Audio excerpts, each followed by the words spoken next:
Happy Monday morning. Welcome to Yahoo Sports Daily. She's Caroline Fenton. I'm Jason Fitz. What a wild weekend across the sports landscape. Just when you thought you had everything figured out, total chaos everywhere. We've got a lot to get into over the course of the next couple of hours. But Caroline Fenton, let's start with us. We always do with 3 points. What is on your mind, my friend? I always say that October is the best time of the sports calendar, and so far October is delivering, and so were the Washington Commanders yesterday. So Jaden Daniels made his return from a knee injury. He's been out the last couple of weeks. The Commanders were without Terry McLaurin. They didn't have Noah Brown, but no Terry, no Noah. No problem for the Washington Commanders. They handed the Chargers their second consecutive loss, a 27-10, pretty convincing victory for Washington. And Jaden Daniels even recovering from an injury and with a brace on his knee. And he talked about how he's been practicing with a brace on his knee, how it's been bothering him a little bit, but he's saying, hey, look, whatever I have to do to be able to get back out there and to get back to 100%, even with all of that, maybe knocking a little bit of rust off after being on the bench over the last couple of weeks, he was absolutely fantastic. He looked like Jaden Daniels. He looked like how I think every Commanders fan would want their starting quarterback to look. 15-26, 231 yards, a touchdown, no interceptions, and of course, added 40 yards on the ground as well, because that's just what Jaden Daniels does. I mean, and it wasn't just Jaden Daniels in the run game. The Commanders were running all over that Chargers defense, and it was headlined by none other than, I'm sure we all guessed it, the 7th-round rookie Ja'Cory Krosky-Merritt. He had over 100 yards on the ground. He added 40 through the air. He also took a direct snap. I mean, he did everything yesterday for the Washington Commanders. Good win for the Commanders, getting back on track and getting healthy at the most important positions, and even doing it without Terry McLaurin. But for the Chargers, on the other hand, sloppy. Turnovers, penalties. The offensive line couldn't protect Justin Herbert. The offensive line couldn't open up running holes. And hey, maybe that's a lesson to us all. Offensive lines are important. And I'm sure that has to be frustrating for a Chargers organization that came into the season thinking that they had 2 left tackles, and Rashawn Slater, who of course went down with a season-ending injury in training camp. Joe Alt moved over from the right side to the left side, but he has been out with an injury. And without those 2, this Chargers offensive line is struggling big time. Justin Herbert was sacked 4 times. He had 1 big run, but outside of that, the running backs just could not get anything going. So a frustrating day and a frustrating couple of weeks for this injury-riddled Chargers squad, Fitzy. Yeah, we're still trying to figure out exactly who the Chargers are going to be by the end of the season. We'll get more into some of the action we saw over the course of yesterday in the NFL, but before we do, I'll make my first point of the hour. And it's a WNBA one. We are back to the WNBA Finals over the weekend. We've got plenty to break down there. But the big report, Nafisa Collier, you see it right there, has canceled her meeting with WNBA Commissioner Kathy Engelbert. Now, remember, Nafisa Collier, a perennial superstar in the league, used her platform last week to speak loudly against the leadership of the WNBA and the problems with that leadership. She also took that moment to make specific allegations of things that Kathy Engelbert said to her about players and the gratitude they should have for the platform the WNBA has given them. Kathy Engelbert then spoke at the podium on Friday, and all eyes were on it. In fact, I think more people in my life were watching a live WNBA press conference than I can ever remember, because everybody wanted to see what the commissioner had to say. And it's interesting because while she took the time to say, hey, if leadership needs to be better and we need better communication, that's on us to provide it. She did acknowledge those things.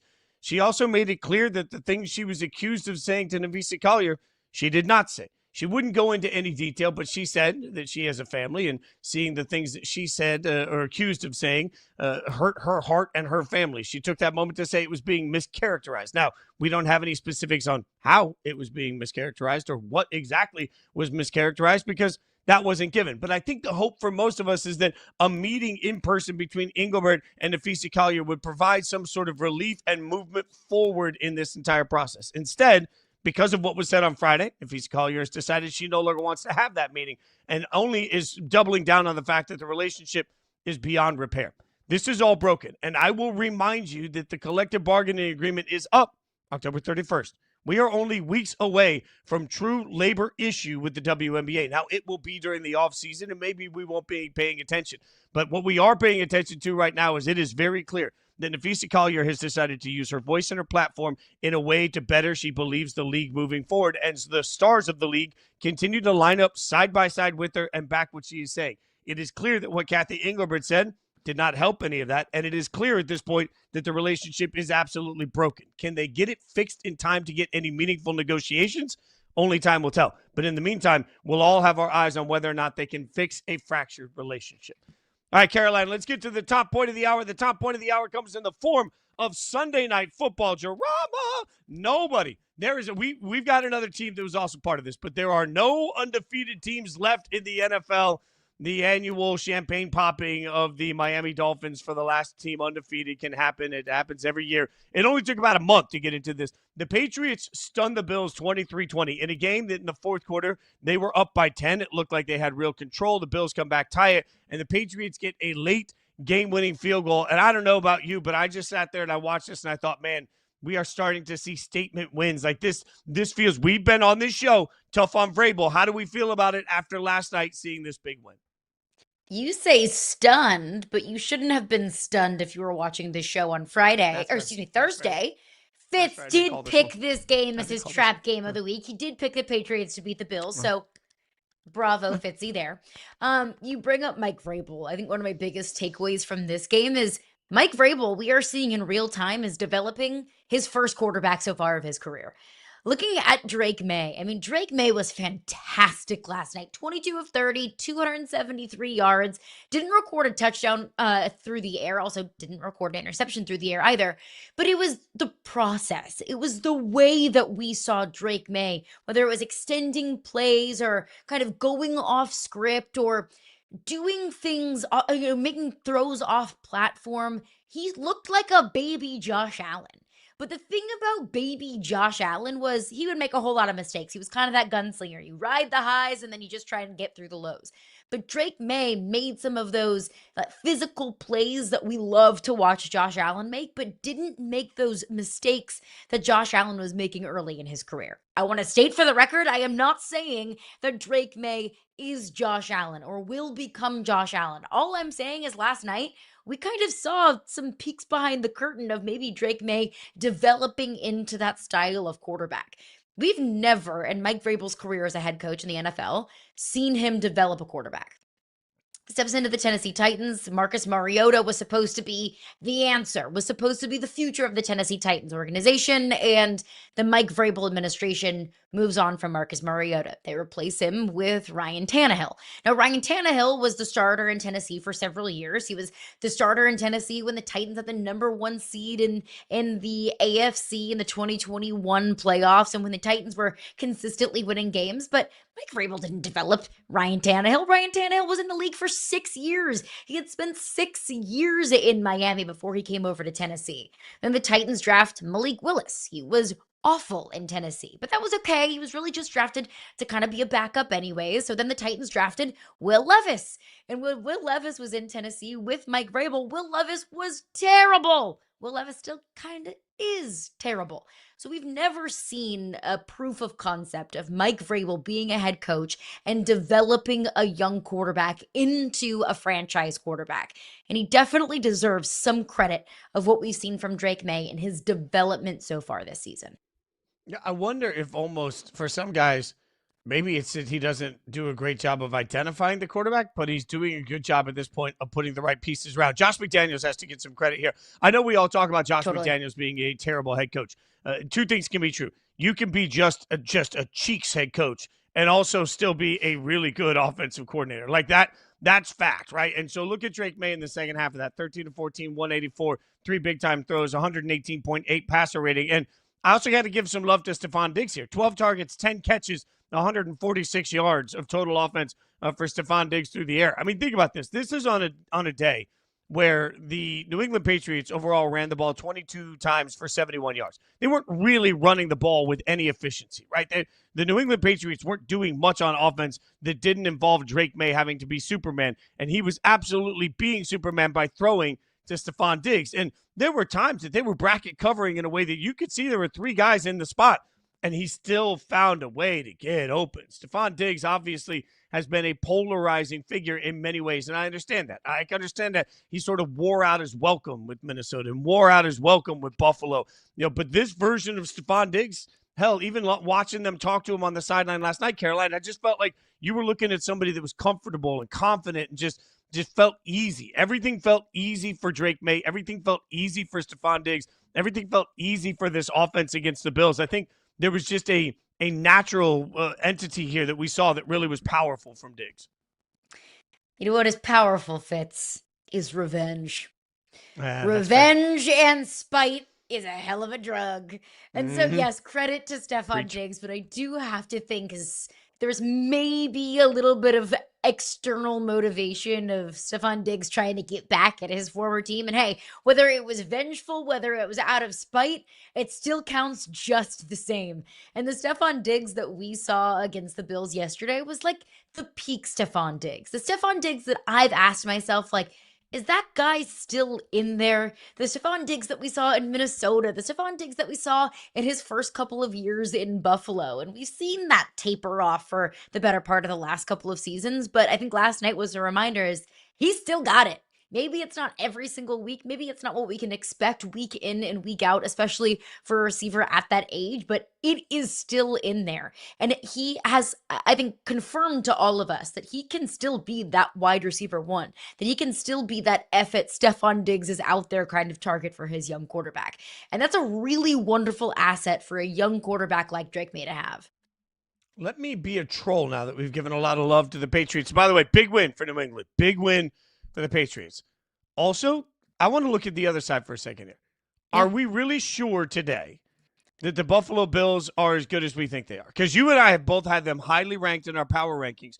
And I was watching last night, and this is just what happens early portion of the season. If you look at who they played, they beat Baltimore week 1 in an epic game that was a different version of the Ravens, I think, than we're getting right now. I will say that. But they get that big week 1 win. Okay, week 1's a little bit of an outlier. Take it to the side. Then they beat the Jets, who suck. Then they beat the Dolphins, who suck. Then they beat the Saints, who suck. And through the process of that, I'll learn how to speak. Each time, as you said smartly last week, it kind of looked like they were playing with their food at times, right? Mm-hmm. So what you have is a team that has played 3 consecutive teams that, frankly, are not good, and they didn't look dominant in any of it. But we sat there and said, yeah, but they did look dominant against the Ravens, and they're the Bills. It's great. They're really, really good. And I watched them last night, and I thought, man, are they? Like, this is 4 weeks in a row that they've had sort of an opponent that Vegas believed they were a heavy favorite on, and they have not yet looked dominant the way that we want to assign dominance to Josh Allen and the Buffalo Bills. Maybe nobody is that right now in the NFL, and I will acquiesce to that. But, Caroline, I walked away from last night saying, like, how much faith should we really have in the Bills right now on a neutral field to just beat the snot out of anybody? I don't know that I have that today. I still have that faith in the Bills' ability to do that. They just didn't do that yesterday. I mean, I don't care if you're Josh Allen in the Buffalo Bills. I don't care if you're Patrick Mahomes in the Kansas City Chiefs. I don't care if you're Tom Brady in his peak Patriot days. If you rack up 90 yards on 11 penalties and turn the ball over 3 times, if in the first quarter you have 2 turnovers, 2 fumbles, and 5 penalties in the first quarter alone, like, you're not going to win very many football games. I don't care who you are, and I don't care who you're playing. If you make mistakes like that, you will lose. I almost think it's pretty astonishing that the Buffalo Bills were kind of still in it to a certain extent, that the Buffalo Bills still had an opportunity to win that football game with how bad they looked in the first half and really specifically in the first quarter. I still think the Bills have that ability to, blow anyone out on any given night. I still think the Bills very much so look like a Super Bowl contender, but a performance like that last night, it's fair to bring up question marks. Like, it's fair to start to pick apart how dominant this team really is when their best win of the season came against a Ravens squad that I think we are all now looking at as not nearly, the Super Bowl contender that we thought they were, and more so like a contender for a top 5 pick. Like, life comes at you fast in the National Football League.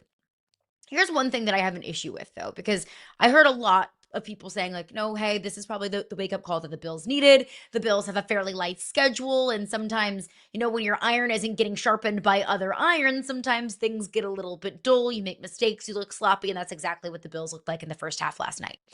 The Bills played a very close game, a closer game than anyone would like to admit with the New Orleans Saints. The Buffalo Bills did not look overly dominant against a truly crap Dolphins team the week prior. Isn't that the wake-up call that they needed? Like, don't call last night the wake-up call that they needed. Was playing close with the Saints and the Dolphins not a wake-up call in and of itself? I know the Bills were able to find a way to win because they're a good team and good teams find ways to win against bad teams. But that's the wake-up call you needed after 2 weeks of kind of dragging your heels a little bit? You needed a wake-up call against the Patriots last night? That's troubling to me that maybe that's the wake-up call that they needed. It's troubling to me that they need a wake-up call at all. They're Fair. in a division with the team that didn't need a wake-up call for an entire generation when they were out there winning Super Bowls, right? They're in an AFC where, frankly, for all that the Bills have done that I think deserves so much credit, and I constantly tell Bills fans, enjoy the ride. Whether it's a Super Bowl or not, enjoy the ride. I've said that all the time. When you do not have a Super Bowl, you shouldn't need a wake-up call in this process.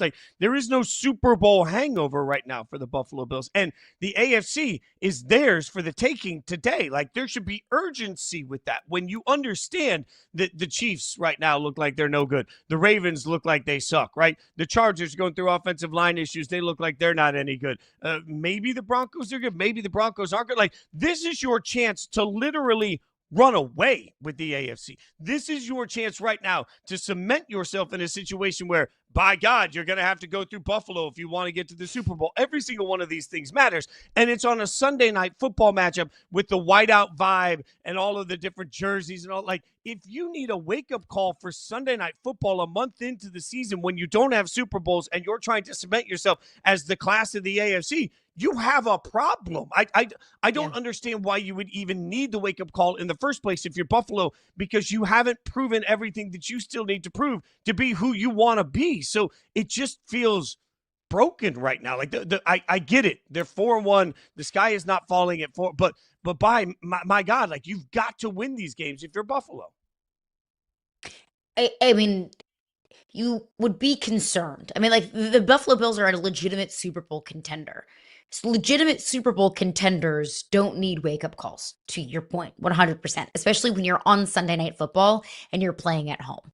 That's when you feel like you can drag your heels. That's when you feel like you can just kind of, to your point, play with your food a little bit. That is concerning. That is not a championship Super Bowl mindset. It does not change my thoughts on what the Buffalo Bills can accomplish and achieve. Sure. But the AFC is wide open. Who is the best team in the AFC right now?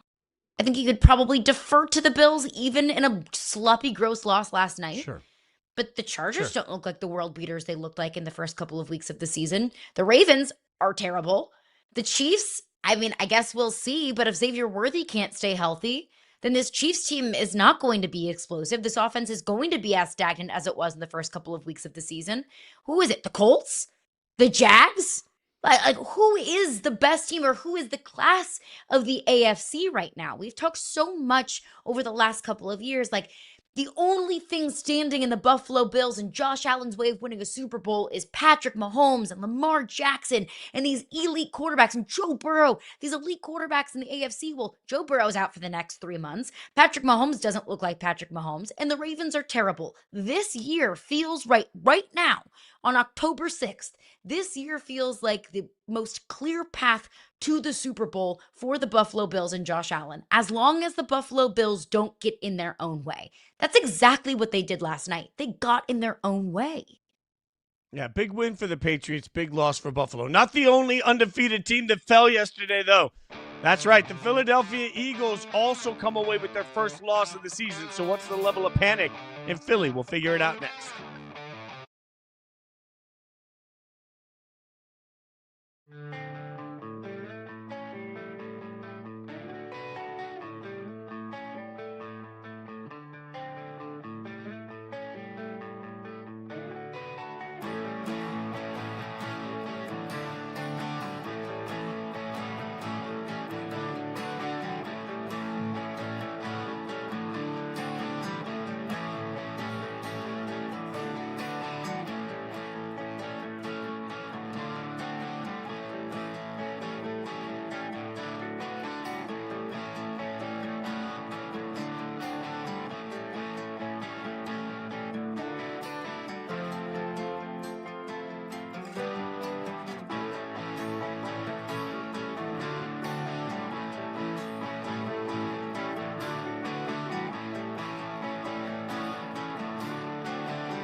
The Eagles offense ran 24 plays in the second half, one designed run and 23 passes. That is a stunning, stunning tweet from Nate Tice at Yahoo Sports Daily, Caroline Fenton, Jason Fitz.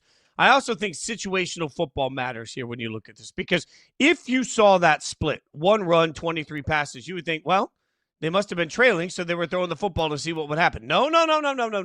They were up 17-3 in this game in the fourth quarter. So they decided to abandon the run completely. They decided to abandon called runs completely. They decided, you know what? In a game where we're ahead and clock management is probably going to be a big part of it, you know what we should do?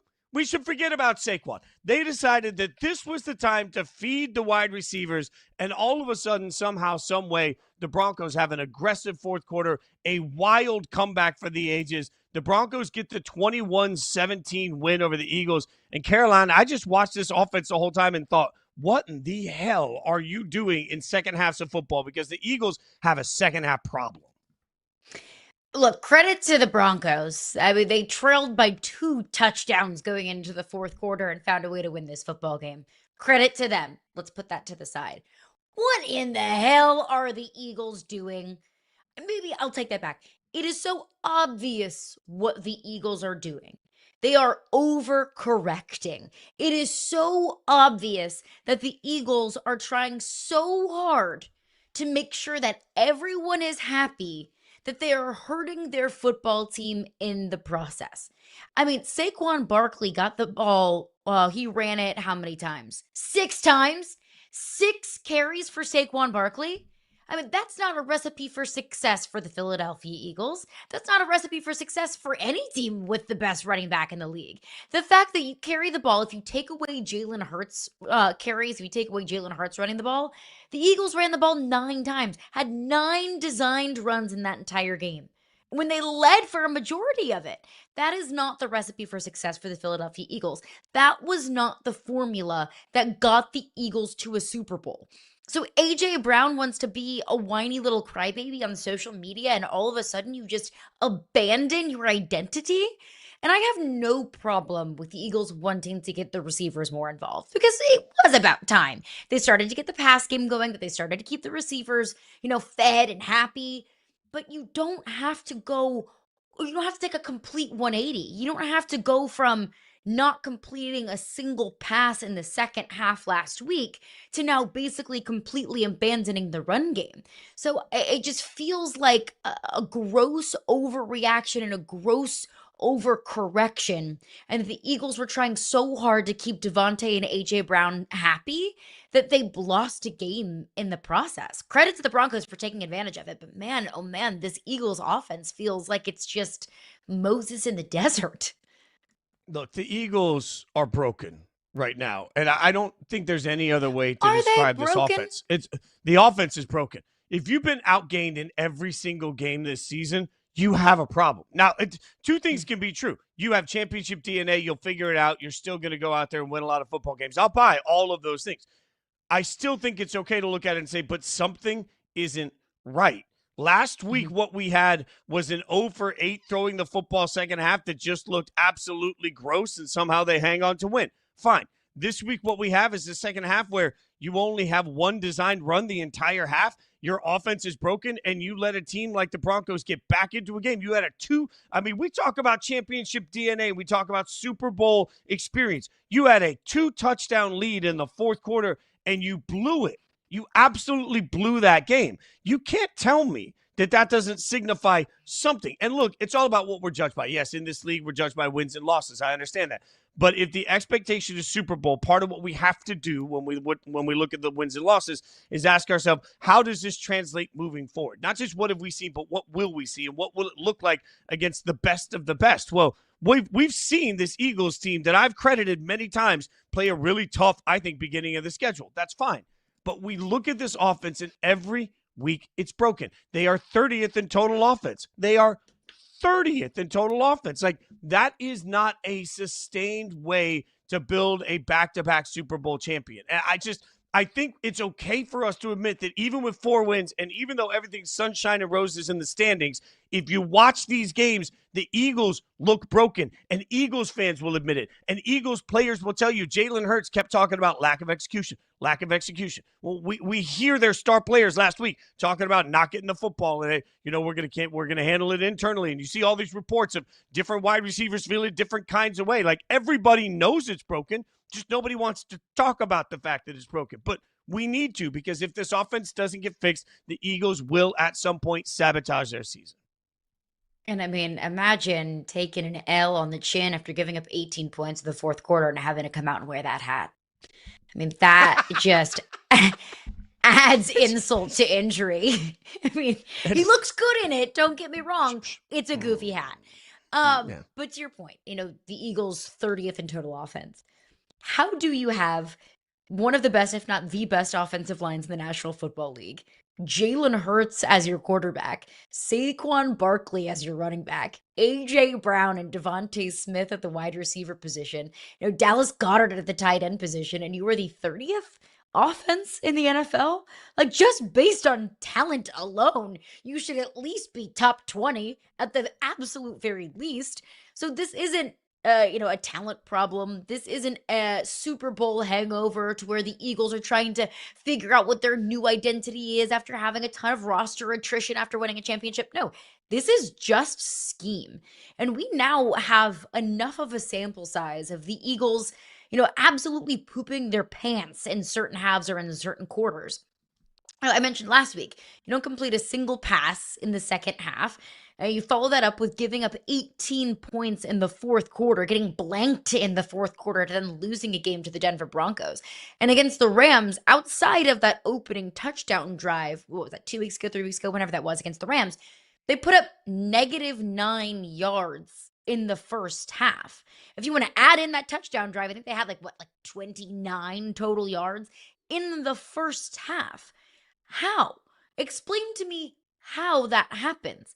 How you can be such a Jekyll and Hyde type of team, not week to week, not month to month, but half to half. How are these adjustments not being made, and vice versa? How do you not have a game plan to come out in the first half and execute? I just based on talent alone, I don't get it. This has to be coaching, Caroline. It has to be coaching, because there's no other explanation. We can't have both sides of this. We can't sit here and tell everybody every single week that they should just make a massive statue of Howie Roseman and put him up because he's doing a better job than any other GM. And, during the offseason, there was a conversation that we had on Inside Coverage about, given the fact that there's no salary cap for GMs, why doesn't somebody just come in and offer Howie Roseman a blank check to run their franchise? Because the talent and the way they run their contracts and the way they draft, we've spent months giving all of this credit to Philadelphia, and they are not decimated by injuries like, for example, the Ravens are this year, or even the Lions were last year. But we are watching an offense just completely fall off the rails and forget how to play football. And you're right. It's not game to game. It's half to half. And at some point, if you can't figure out how to get things locked in for 4 straight quarters, and you have the level of talent that they have, you have to start looking at coaching. And again, it's skies falling, and it feels weird to do skies falling for a team that's 4-1. Mm-hmm. But man, like, when you look at what they should be capable of, and you look at the way that it happened, it's got to make you uncomfortable, especially because let's add in the other factor of this. The Cowboys come off a big win this weekend, and the Cowboys were left for dead because their defense sucks. But we've got a Dak that we told you on this show you might want to keep an eye out for, deserves to be in the MVP conversation. Now, Dak and the Cowboys moved to 2-2-1. That tie is going to be a big deal. 2-2-1 after a big win over the Jets. The Jets suck, but we are continuing to watch the Cowboys offense explode, and I'm looking at it saying, man, Philly, you don't have the wiggle room you think you have, because the Cowboys are going to be nipping at your heels this year. Yeah, we talked about this last week, how if you just throw an average quarterback in place of Dak Prescott, the Cowboys are winless. It is because of Dak Prescott. He is the sole reason, and Brandon Aubrey, why the Cowboys have been in games in the first place, why they even tied with the Green Bay Packers, why they were able to beat the Giants on Russell Wilson's career day. It is because of that guy right there. And we got so much pushback on social media from Cowboys fans. Responses like, well, perfect, great. Now that he's playing at this level, we can just trade him away for more first round picks. Are you crazy? Are you crazy? Tell me that you have been spoiled at the quarterback position without telling me. Because I think there's probably 15 plus teams in the National Football League who would sign up for Dak Prescott as their quarterback and not even think twice about it and not even hesitate. That Dak Prescott is largely carrying this team right now. But the disappointing thing for me, Fitz, as fun as it is to watch Dak Prescott, as high octane as this Cowboys offense is, I can't buy all the way in because that defense is so horrific and so horrendous that is the one thing standing between me saying the Cowboys are and the Cowboys aren't a legitimate Super Bowl contender. Yeah, no, look, I've made the joke many times that the Cowboys defense is sort of a slump buster, right? It's just a way to get out of things. But man, I don't know in the current iteration if we can trust that defense, because this is where we'll bring our college football mindset into the NFL a little bit. Who you play matters more than ever in the NFL. Instead of just looking at the box score, who you play matters. So they get a big win over the Jets. I think it's important to acknowledge here that the Jets are offensively challenged, right? The Jets are not an offense built to necessarily, thank you. They're not necessarily going to push the Cowboys to the limit.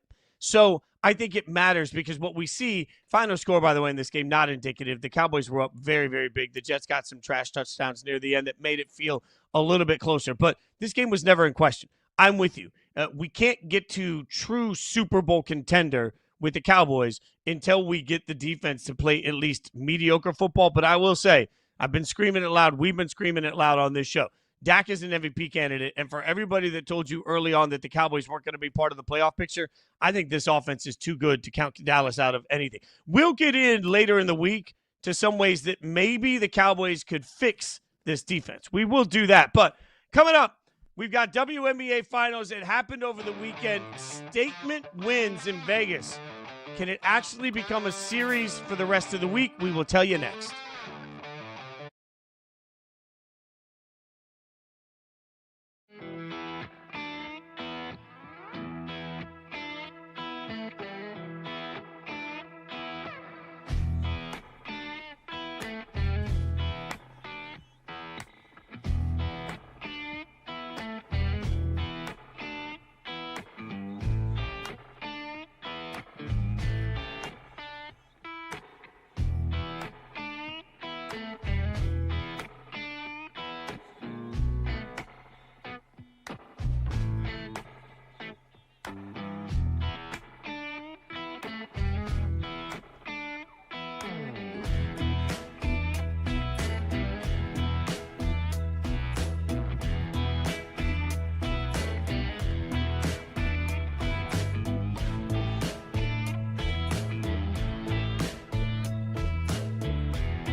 The Las Vegas Aces have taken a 2-0 series lead versus the Mercury.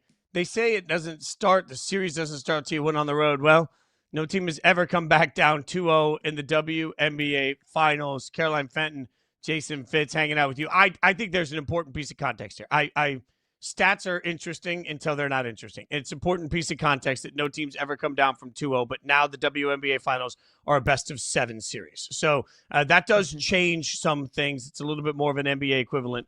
We head to Phoenix, where they will play this week, and that's where the series picks up.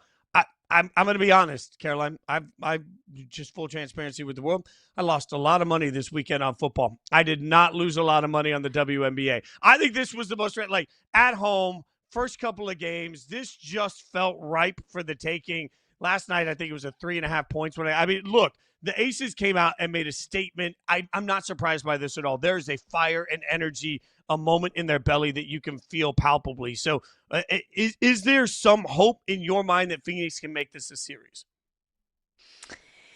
Can make this a series. I do think so. I mean, going back to Phoenix, I do think that, the Mercury are able to make some adjustments. They're back into the comfortable confines of their home arena. I don't think it would be crazy to think that Phoenix can win either game 3 or game 4. So can they make it a series? Yeah. They're not. I do not think that this is a Phoenix team with the level of physicality that they play with, with their big three, with Satu Sabli and Alyssa Thomas and Kalia Copper, and their deep bench. They have an incredibly reliable and deep bench that they kind of have turned to in a lot of these late game comebacks that they've had so far in the postseason. That I think this team is just too good to get swept, but I don't think that this is something that they can come back from to eventually win a championship. Look, Phoenix, prove me wrong, because Alyssa Thomas told me when I talked to her a couple of weeks ago that they get fueled by that. They get fueled by people counting them out. So maybe, hey, they got them exactly where they want them.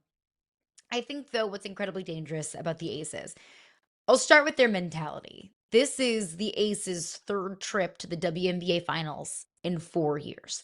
You might think that a less experienced or a younger team might get ahead of themselves, might feel like they've already won a championship after going up 2-0.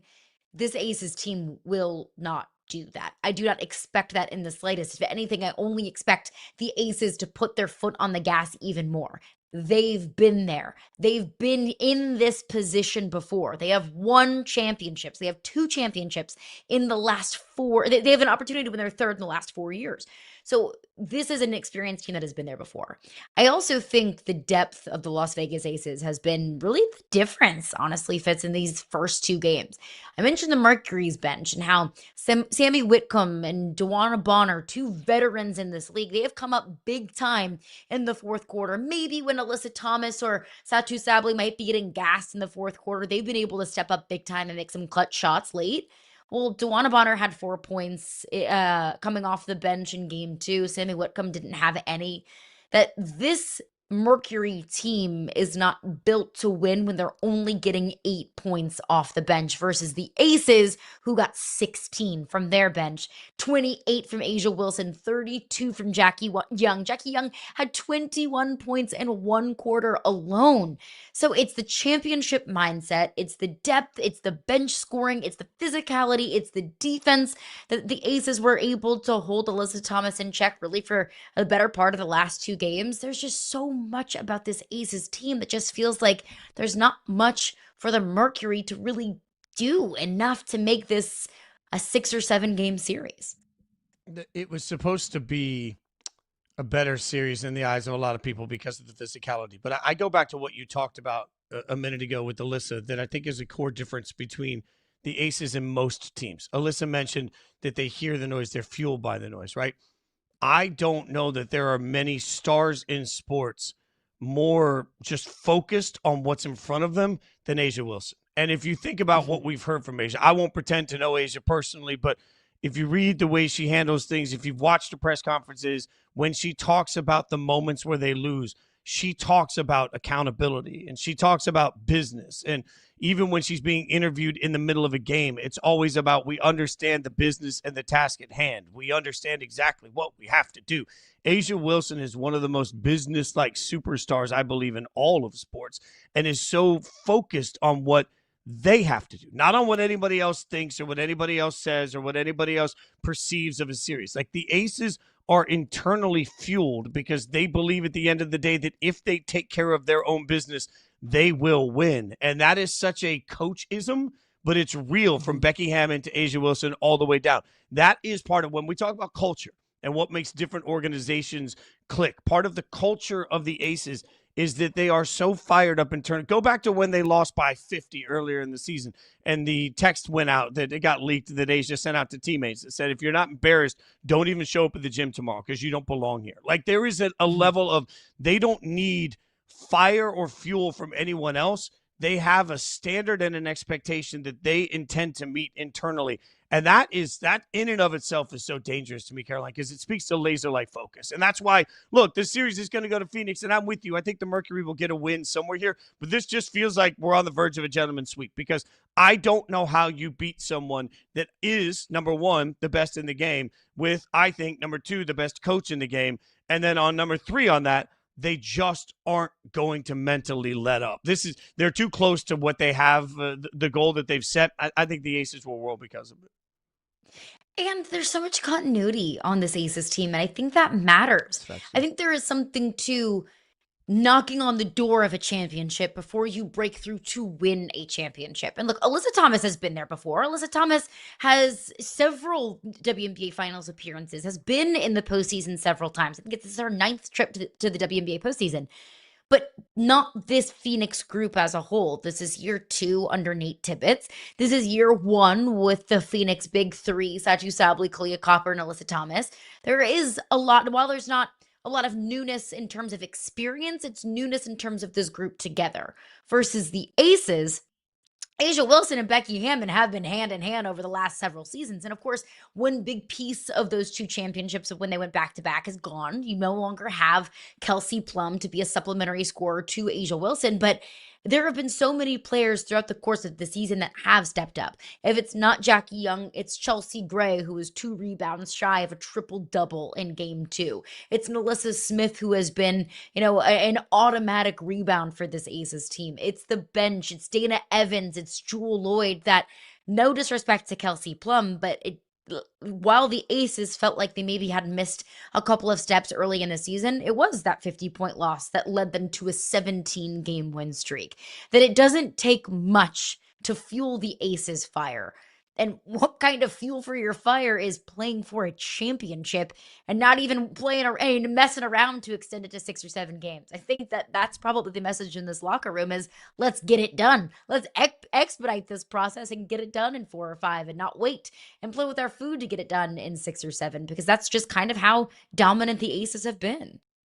Yeah, that being said, the W would love for this series to go longer, not just for the TV rights, but because at least it gives us basketball to pay attention to. I found myself yesterday watching the game thinking, man, there's a relief that comes from just being able to see the action on the court and not be constantly thinking about what everybody's talking about off the court, which is such a huge part of this. As we said at the beginning of the show, and I want to remind everybody, the CBA that exists right now in the WNBA is set to expire on October 31st. So you start talking about the minute this series ends, all eyes are going to be on how does the relationship get fixed between Kathy Engelbert and the WNBA superstars?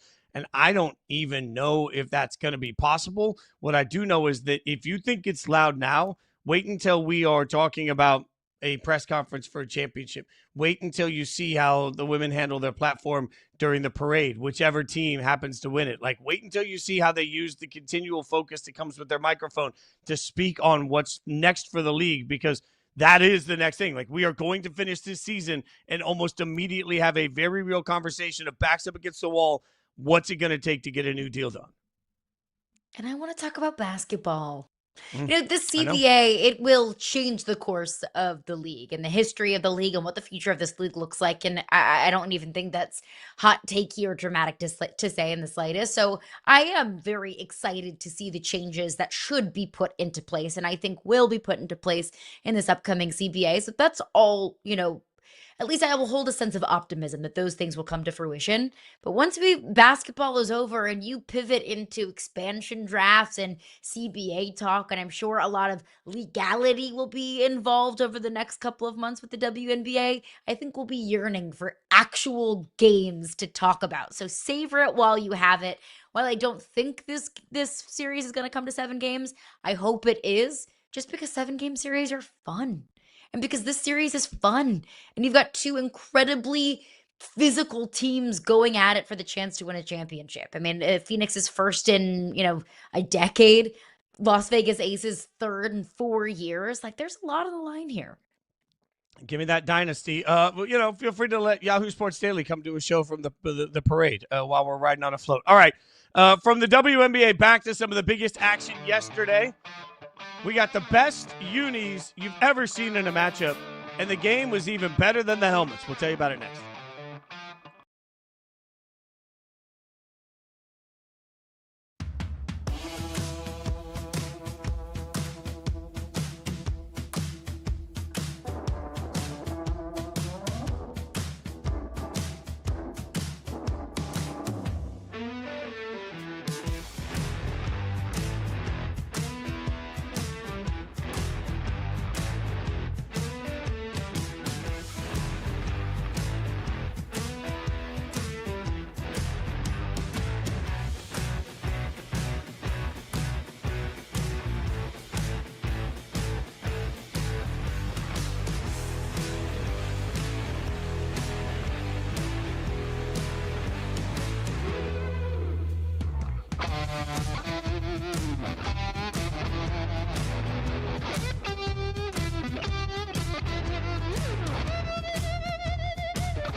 The Buccaneers are the first team in NFL history to win 4 of their first 5 games in a season, all by 3 or fewer points. I was told there would be no math, but there is math with the Buccaneers season. Caroline Fenton, Jason Fitz, Yahoo Sports Daily. This speaks to the way the Bucs are winning. And, man, I don't know about you, Caroline, but we watched an epic game between Tampa Bay and Seattle that came right down to the wire. And there was just a part of me, when you hit 5 minutes to go in the fourth quarter and you got Baker, I'm sitting here watching and thinking, we all know how this is going to play out. Are we really at a point? Like, is Baker Mayfield the most clutch quarterback in the NFL right now? I don't even think it's close, honestly. That Patrick Mahomes has taken his clutch crown and set it atop Baker's head and said, here you go. Go forth, young Baker, and go win games in the final 2 minutes. And he does. That's what Baker does. You cannot count this Buccaneers team out if they're down a field goal, a score, whatever it might be in the last couple of minutes of a game, because Baker will deliver. And look, I think that we got a game that out-delivered the uniform matchup, which is crazy because I said this was the greatest uniform matchup in the history of the NFL, and that's exactly what it was. It was a thing of beauty on my television screen yesterday, and so were those two offenses. So were those two quarterbacks. That Baker and Sam Darnold were wheeling and dealing. It was like two kids on the playground in an elementary school trying to, my dad will beat your dad up, and my dad this, my dad this. They were just going back and forth. And I mean, what was it? 9 combined touchdowns for the day, and how many incompletions? Less than 10. Like, that's what we were talking about yesterday. Just an absolute pass game clinic. But that was the difference. That Sam Darnold made the fatal mistake through the death pick late in that game. And I don't think it was necessarily Sam Darnold's fault when it tips off an offensive lineman's head, but it was what it was. That Sam Darnold made the fatal mistake and Baker Mayfield didn't. That was the difference in that game. When the margins for error were so razor thin with two quarterbacks playing at the level that they were playing at yesterday. And it was a beautiful thing to watch. Sam Darnold threw the death pick. Baker Mayfield didn't. There is an energy. And look, if we're talking most clutch, I think Mahomes would like a word. Obviously, Josh Allen would like a word. But you're right. I think part of this comes down to the swagger, like even in the picture. Part of this just comes down to the swagger. There is a belief. And right now, for what's happening for Tampa Bay, like, I'm going to be honest. I don't really know how good the Buccaneers are.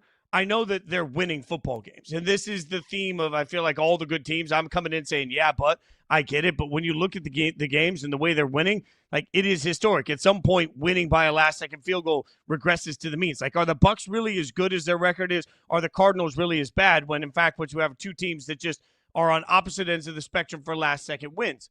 That being said, I think part of a last-second, 2-minute opportunity is about mindset. It is about how comfortable you are in that 2-minute drill. It is about how comfortable you are knowing when to push the ball and knowing when not to push the ball. Like how well you can communicate everything that's in front of you. You look at that. Look at his numbers when trailing. 10 of 11, 143, 2 touchdowns, perfect 158.3 passer rating. When trailing in this game, which is when most quarterbacks press too much. And I just kept watching both of these quarterbacks. You're right. It was a clinic. And I'm sitting there watching Baker Mayfield and Sam Darnold go at it, and I'm reminding myself that the whole league missed on both these guys over and over and over again.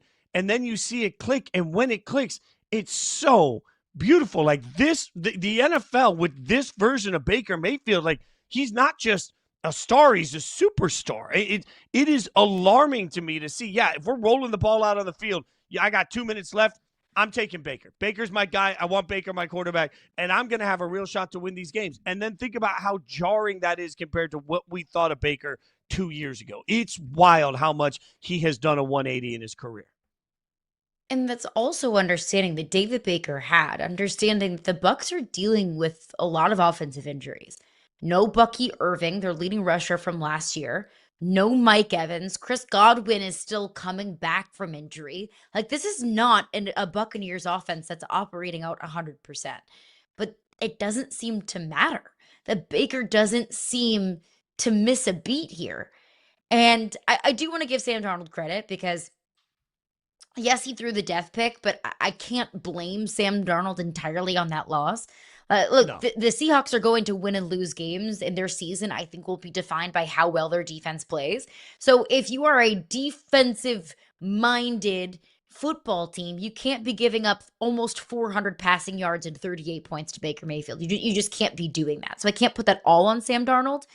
But we would be remiss, Fitz, if we did not point out what Emeka Egbuka is doing. That, yes, no Mike Evans, no Bucky Irving, but it didn't matter when Emeka Egbuka has 7 catches for 163 yards and a touchdown. Like, this was like not just the battle of Baker Mayfield and Sam Darnold. This was the battle of Ohio State receivers between Emeka Egbuka and Jackson Smith-Njigba. I mean, Jackson Smith-Njigba had a massive day himself. 8 catches, 132 yards, and a touchdown. Breaking news. Good receivers come out of Ohio State. I don't know if you would have heard that. Who knew? But I think we need to talk about, if we're not already having the conversation, we need to have the conversation about Emeka Egbuka as the offensive rookie of the year. Because he has stepped up so quickly as a foundational piece of this offense. But look, Jackson Smith-Njigba has been in the league for what, 4 years? 5? What year is this for Jackson? He's a vet at this point in this league. This is year 1 for Emeka Egbuka, and he's playing like a veteran. And I know Cam Scadaboo has been incredibly fun to watch with the Giants. I totally understand that. But I don't think Cam Ward's looking like an offensive rookie of the year. Tell me who is playing better as a rookie on that side of the ball than Emeka Egbuka. No, and to your point, when you think about it right now, he's plus 125 for offensive rookie of the year. There's an opportunity for him. Like, when you look at the way he's playing, part of it is that it's not just that Baker is hitting him meticulously.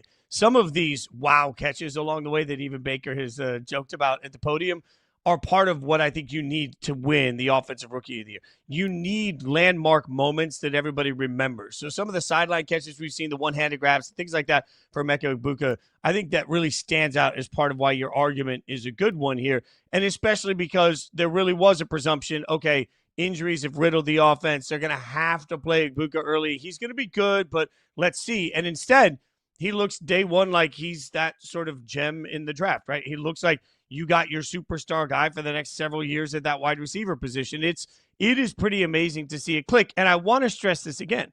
Liam Cohen was the offensive coordinator last year for the Tampa Bay Buccaneers.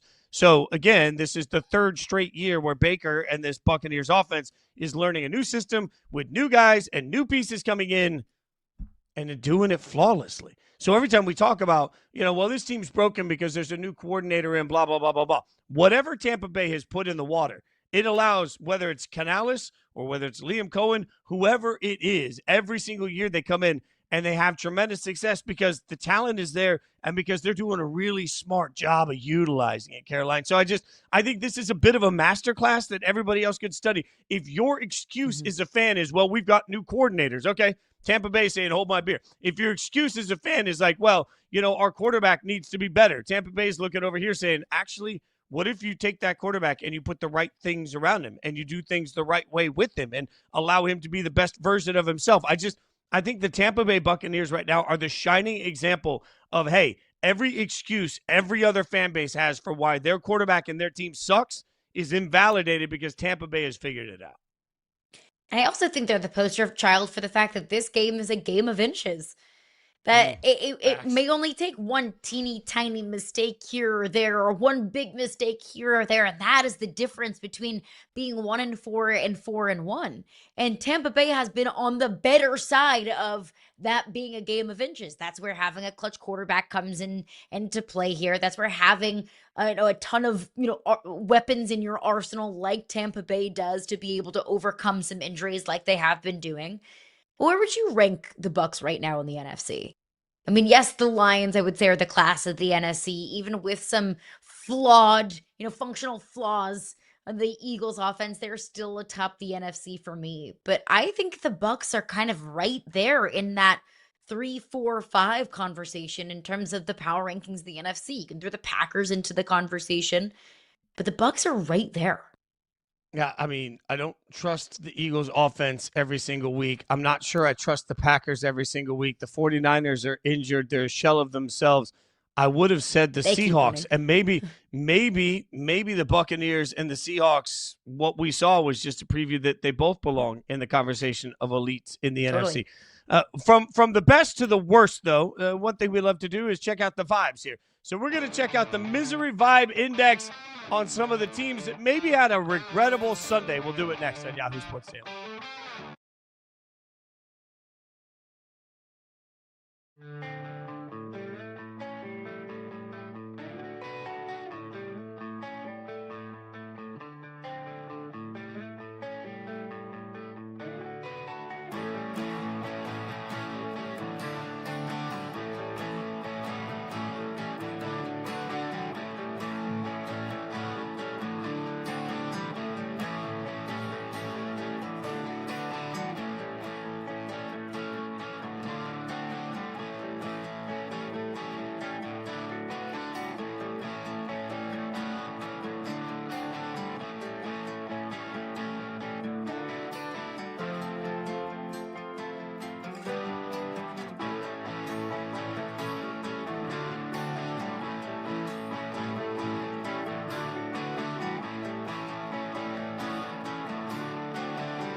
Welcome back to Yahoo Sports Daily. The Titans scored 19 unanswered points to complete the comeback win for Cam Ward's first NFL win. So somehow, some way, Caroline Fenton, Jason Fitz, we're about to do our misery vibe index. We're going to give a misery vibe score to several of the teams. I thought the Titans were going to be in there going into the fourth quarter. We thought they were going to be, but improbable plays like an interception that was then fumbled into the end zone for a touchdown. It was a wild, wild ending. And then this is incredible. First time ever since the 1970, the original NFL merger, I should say. The Arizona Cardinals, for the third consecutive week, lost a play on a game-winning field goal. 3 straight weeks where the Arizona Cardinals lost on the game-winning field. So it keeps the Titans out of the misery index. We'll get to the Cardinals in a second. But let's go through some teams that had a tough Sunday, Caroline, and figure out where they are on the vibes index for misery. What score would you give? I don't know. Look at that. See, it feels so positive when it comes out there, but then we're doing the misery of it. The Baltimore Ravens, what level of misery index is hitting the Baltimore Ravens right now? Yeah, it feels so positive, and then we just totally crap on so many people's days. Our football vibe index is on a 1 to 10 scale. So let's just, state that for the record. Maybe Okay, 0 perfect. to 10 if we're feeling crazy.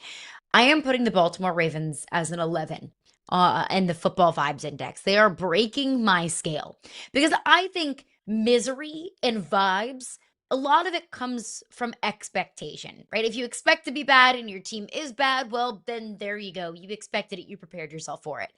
There is a different kind of misery when not you expect to be good, but you expect to go to the Super Bowl. You expect to win a Super Bowl. And those were very fair expectations in Baltimore. Super Bowls should have been the expectation. Super Bowls should have been the conversation in Baltimore. But they are such a far cry from that. They are closer to a top 10 pick than they are the Super Bowl. That is, misery on a different level. And yes, you can attribute it to injuries because the Ravens have been riddled with injury. They're down, 7, 9 starters defensively. It's been rough. But also, so has Lamar. Also, so has Derrick Henry's ball security. So many things that just feel so like they're going so inexplicably wrong for the Baltimore Ravens. This is a bad football team. With injuries and without injuries, the Ravens have been a bad football team. And that is a level of misery that is just I don't think can be one-upped in sports when you expect to be elite and you are just terrible. All hope is not lost. Yeah, I would agree with you. Baltimore, I put them at a 10, and Ravens fans like, sorry, you're going to lose next week to the Rams too. So there we go. They're going to be 1-5, Oof. and you're going to be just Nice convinced the touch. world's ending. After that, for what it's worth, you get Chicago, Miami, Minnesota, presumably maybe with a backup quarterback still, Cleveland, the Jets, the Bengals, the Steelers, Cincinnati, New England. Like, you get a run of games that if you get it all healthy, you can go on a run. I'm just trying to be a beacon of light here. According to at least one sports book out there, the Ravens are still the betting favorite this morning to win their division. So I don't know what it's going to take for the world to give up on the Baltimore Ravens, but it hasn't happened yet. It's a 10. It's a 10 right now. But I think, Yeah. and it's going to be like a 50 on a scale of 1 to 10 next week. But I'm telling y'all, there's still hope. There's still hope you can go on a little bit of run. It's like being down by 3 touchdowns at the half where you still believe we get the ball first, we'll be fine. Where are you on Cleveland?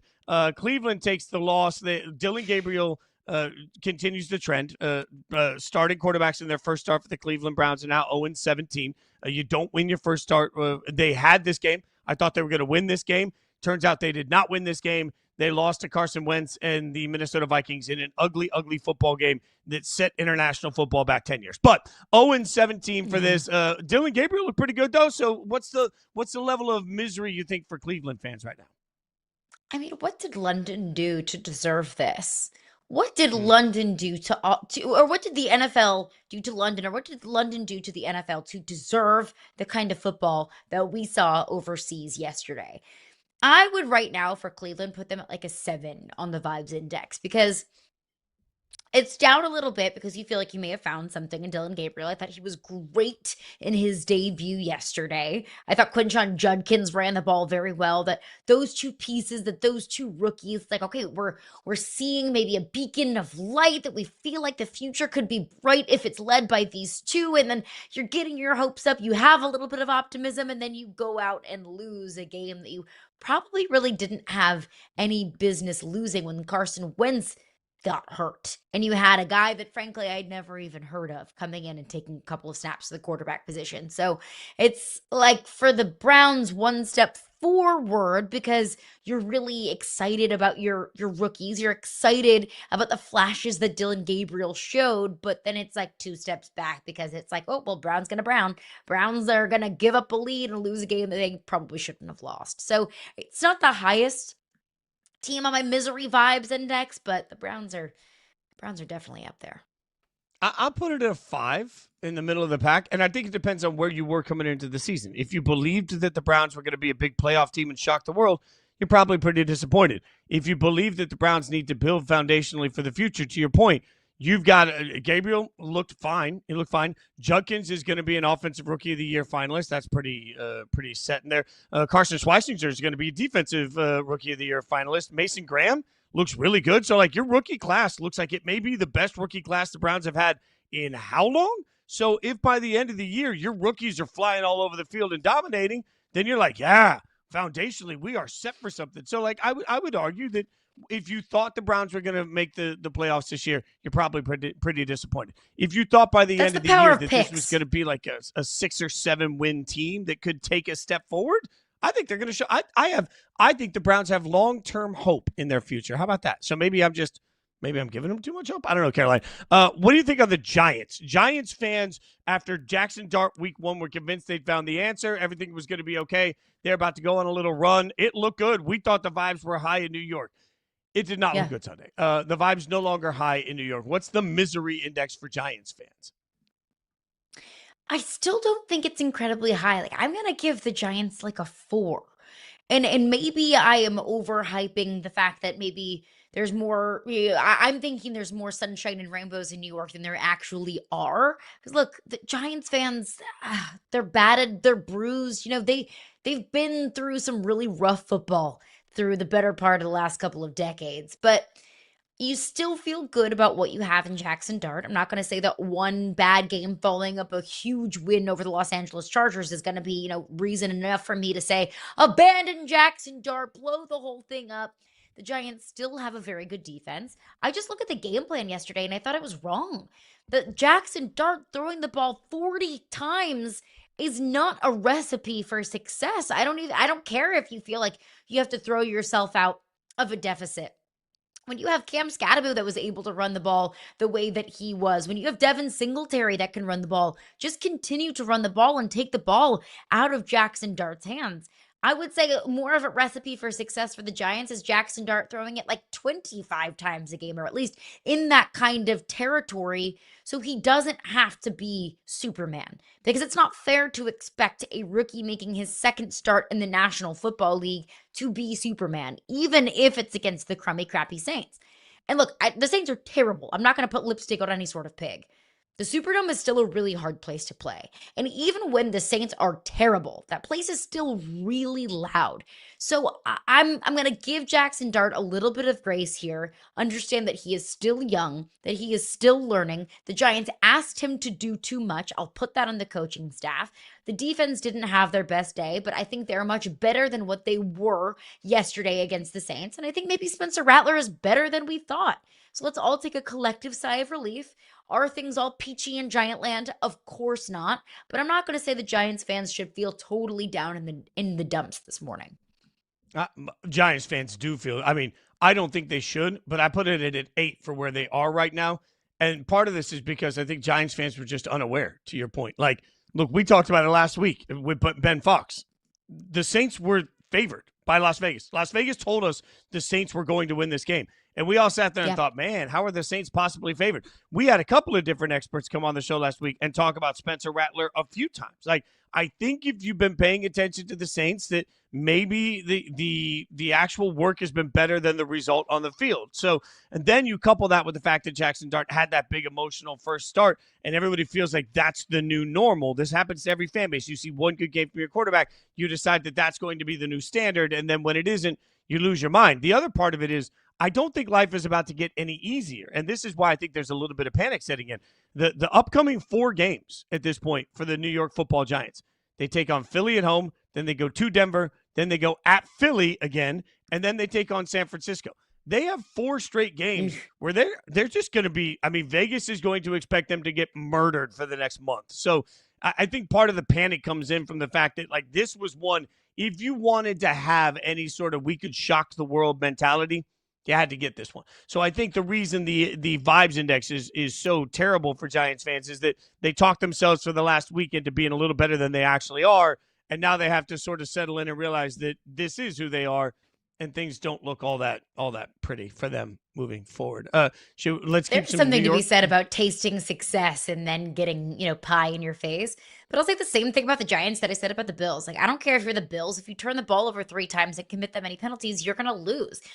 Same thing with the Giants. I don't care if you're playing the crummy, crappy Saints and Spencer Rattler. You turn the ball over 5 times and commit 100 yards in penalties, you are going to lose. Like, I don't care if you're playing, St. Mary's School of the Blind, the New Orleans Saints, or the Philadelphia Eagles, the reigning Super Bowl champions. You make those kinds of mistakes, you will lose. So I would think maybe if you want to look at it from a glass half full perspective, you can clean those things up. Ideally, you can clean up those penalties. Ideally, you can clean up the turnovers.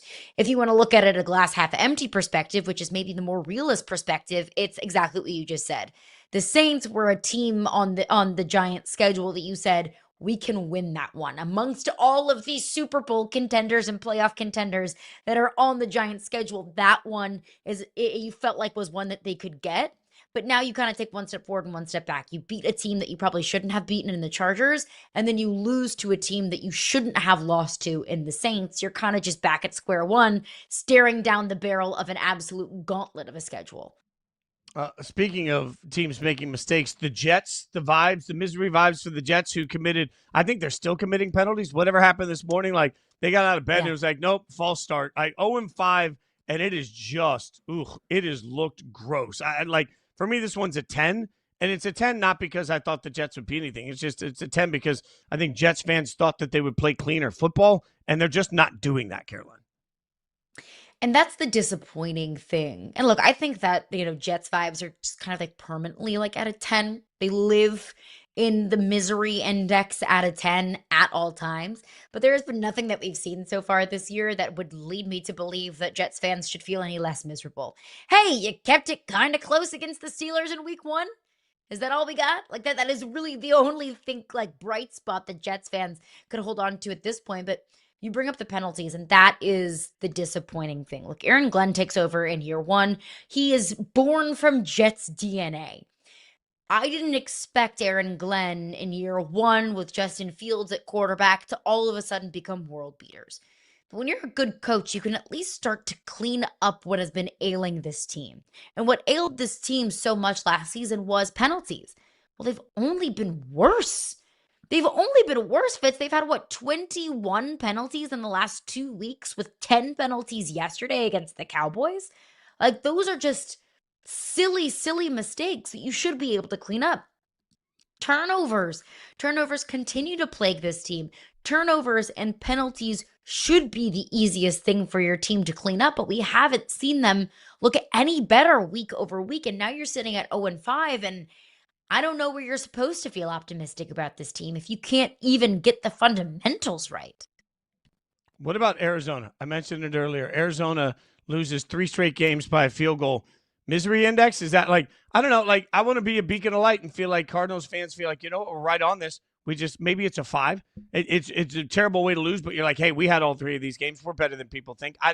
I don't know. This is just a 21-6 fourth quarter lead, fumble across the goal line up 28, could have gone up 28-6. Yeah, second straight week we have somebody just throwing the football out before they cross into the end zone. Like, that was a wild way to lose. I think this is like a philosophical thing. Do you think it's more miserable to be absolutely horrific, or is it more miserable to be right there but fall short? If that is like a philosophical thing with sports fans, I think it's so miserable to be knocking on the door but continuously fall short. Like, ask Buffalo Bills fans what that is like. And that's exactly what Arizona's kind of living in, not losing 4 consecutive Super Bowls. Of course not. But the Cardinals have had a path to victory in each of their last 3 losses, and they've just let it slip away. I mean, Arizona had an 18-point lead in the second quarter against the Titans. And then it was just like silly, dumb, kind of drunk decisions or drunk things that happened in that game, like a Cam Ward interception that then gets fumbled in the end zone that turns into a Titans touchdown. How many times has that happened in the NFL, Fitz? Like, if you're a Cardinals fan, you just have to sit back and think, what in the world just happened? How do we just lose that football game? So I would say the Arizona misery is at like a 7. You have to be feeling miserable because you have been right there in those games, but you've fallen short. Yeah, they've lost 16-15 to San Francisco, 23-20 to Seattle, and now 22-21 to Tennessee. And their gift from all of this is they now get the Colts, the Packers, the Cowboys, the Seahawks, the 49ers, and the Jags and Tampa Bay and the Rams for the next 2 months. Like, that is but you never mind. I'm up to a 9 now. Cardinals fans are up to a 9. Had to get these. Like, you're right. Like, I was sitting here saying, well, no, the result makes me feel like I can be competitive every week. We can turn it around. Then you look at the schedule and you realize that things are not going to go sunshine and roses for them moving forward. All right. We've got Monday Night Football coming up tonight. We've got a matchup that could finally tell us who's great in the AFC, and the answer might not be the Chiefs out of this one. We'll tell you about it next.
The Chiefs announced wide receiver Xavier Worthy is now questionable for Monday night's game due to a shoulder and ankle injury. That from Adam Schefter on Sunday. As you were getting ready for your Sunday football, we suddenly found out your Monday football might be wildly impacted. And we have an interesting game tonight. The Chiefs at the Jags. Let me remind you that the Chiefs are 2-2. The Jags, 3-1. This game is in Jacksonville, and the Chiefs are a 3.5-point favorite over under on at 46.5. I'm a little surprised, Caroline, because we saw what a difference Xavier Worthy made being back on the field. And part of the reason you and I have been pretty consistent, we're not going to leave the Chiefs for dead, is because health and suspension will fix their wide receiver room. So it'll be just fine. This is a significant loss for them if he can't go in this game, though. I don't think the Chiefs can beat the Jags with less than the best of their offense in this game. If there's no Xavier Worthy, I think the Jags are going to win this football game. I think the people that are rolling their eyes at what you just said are people that haven't really been paying close enough attention to these two teams. Xavier Worthy, when he came back from injury, what was that, last week? Took the top off the defense. Like, that was a completely different Chiefs team. Like, that was a Patrick Mahomes and Chiefs offense that we all know and love. Like, that was vintage Chiefs, vintage Patrick Mahomes. But when the Chiefs didn't have Xavier Worthy early in the season, they were lifeless. They were flat offensively. It was the Tyquan Thornton show. And yes, credit to Tyquan Thornton for stepping up. But, what else do the Chiefs really have outside of him? Travis Kelce looks like he's 35 years old. You can't rely on him for the better part of 60 minutes. This Chiefs offense has fallen flat without dynamic playmakers. And then you look at a Jags defense that has feasted. I mean, they lead the league in turnovers. The Jags defense is really good. And no, I don't think that pound for pound on paper, the Jags are a better team than the Kansas City Chiefs. But the Kansas City Chiefs have not been performing to the level that we know them. And the Jags defense, I think, has absolutely outperformed expectations. Defensively, they look great, which were defensive upgrades, Fitz, that frankly I was not expecting. I was expecting, you bring in Liam Cohen, an offensive-minded head coach, that maybe we could start to see more explosiveness from this Jags offense. And yes, we have. They're great in the run game. Trevor Lawrence, is who he is. But this Jags team is starting to piece together ways that you can win in the NFL, ways that travel on the road, defense travels, run game travels. I don't think it's crazy to think that the Jags get a win tonight if we see the same version of the Chiefs offense that we saw in the first 2 or 3 weeks of the season. If we ask for the impossible here, we don't take the full body of work. We just take what we've seen this season. And I acknowledge that that's virtually impossible. The Jags are a better football team right now than Kansas City. And you mentioned that defense. They're third in DVOA in the NFL right now. They are forcing turnovers at an alarming clip, and they are absolutely throttling everybody down. And then look at the other side of it. In Liam Cohen's first year with the Tampa Bay Buccaneers as the offensive coordinator, he took the Tampa Bay rushing attack from the lowest in the league to fourth in the league. This year, he's taken the Jags from one of the worst to top 5. And at this point right now, as we sit, Travis Etienne is a top 5 running back in yardage and in yards per game. They're up over 40 yards a game running the football compared to last year with the same personnel. This is why I keep screaming coaching does matter. Like, systems matter. We see it with Baker. We see it with Sam Darnold. We're seeing it with the run game in Jacksonville. So as obsessed as we always are with whether Trevor Lawrence is good enough or not good enough, I don't really think that's the benchmark. Like, I am stunned right now that the Jags are the underdog in this game. I'm stunned right now that people don't think that Etienne's going to go off in this game, because I do. I think he's easily going to have more than 80 yards rushing in this game, which, by the way, could make it a little bit of money if you want to play that right now. I think that there's an opportunity for the Jags to run the football, control the clock, absolutely make a statement. And make a statement's important here, too, because we think of the Jags and we think of Thursday Night Football, crappy game that we're forced to watch against the Titans every year that nobody cares about. That's Thursday Night Football. That's the Jags. This isn't that.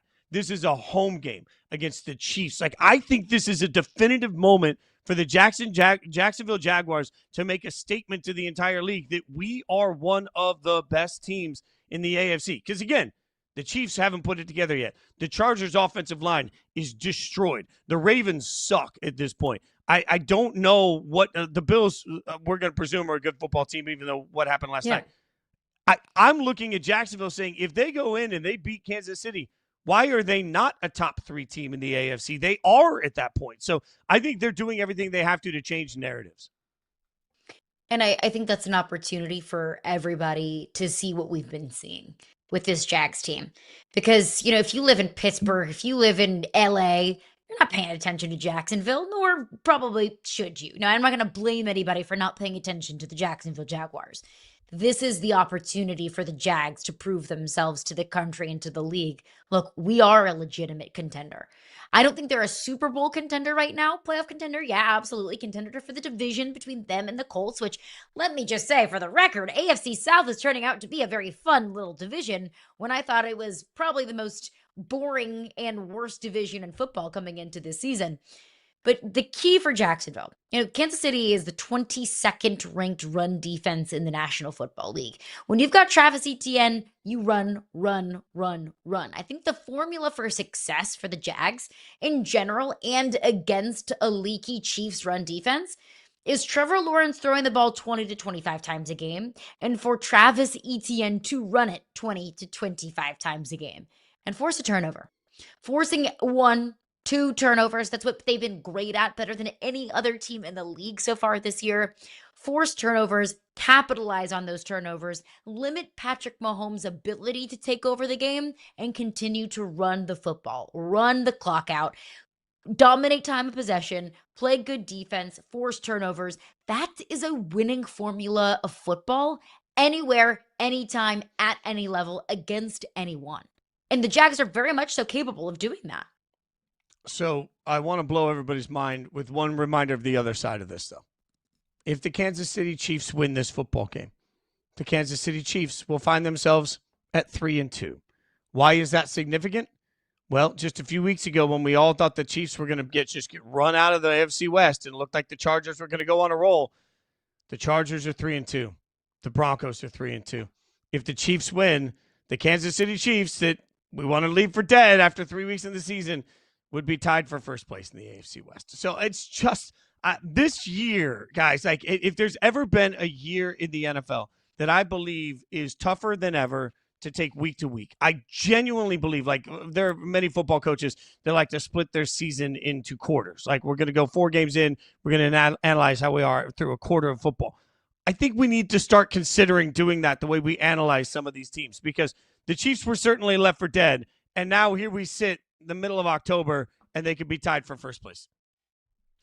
But if you were one of those people saying that the Chiefs should be left for dead, that is on you. We were not saying that the Chiefs should be left for dead. We knew that Rashee Rice and Xavier Worthy would come back. We knew that Patrick Mahomes is still quarterback that team. We know that Andy Reid is still the HBIC in KC. Like, if you were counting the Chiefs out after a rough couple of weeks to start the season, that's on you, because we weren't doing that. Well, one person I know wasn't doing that is Jeff Saturday. We're going to talk to Jeff Saturday. I got some crow to eat. He's going to make me eat it next. We'll talk to Jeff about everything that happened over the course of the weekend next on Yahoo Sports Daily.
the tweet you see on your screen is from November 13th of 2022. That would be Jeff Saturday's debut as the interim head coach for the Indianapolis Colts, as he won that day against a team I don't know if you ever heard me talk about, my beloved Raiders. And it was a memorable day for Jeff, memorable day for me, because it was about 10 minutes after that win that I got a text reminding me that he just beat my beloved Raiders. He joins us now, Jeff Saturday, hanging out with us on the show. Fair. I deserved it then. I talked my talk. I deserve it now. Here we are 3 years later.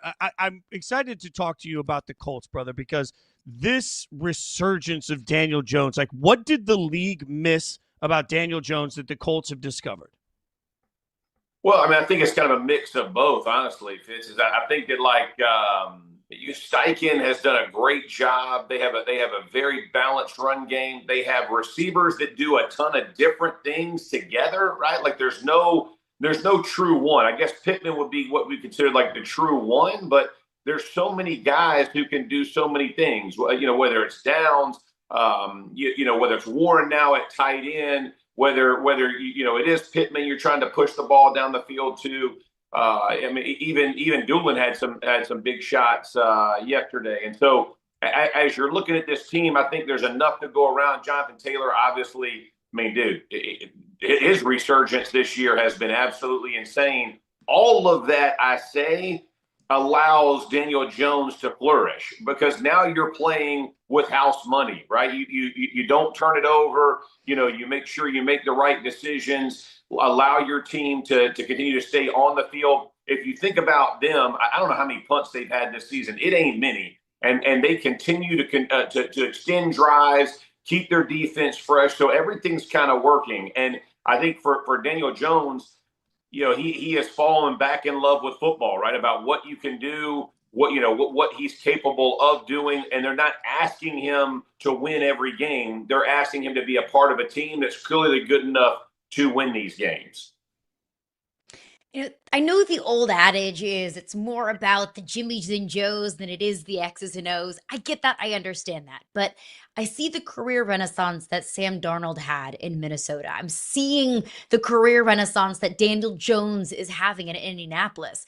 When you're seeing the transformation of some of these quarterbacks, how much of that is a testament to coaching?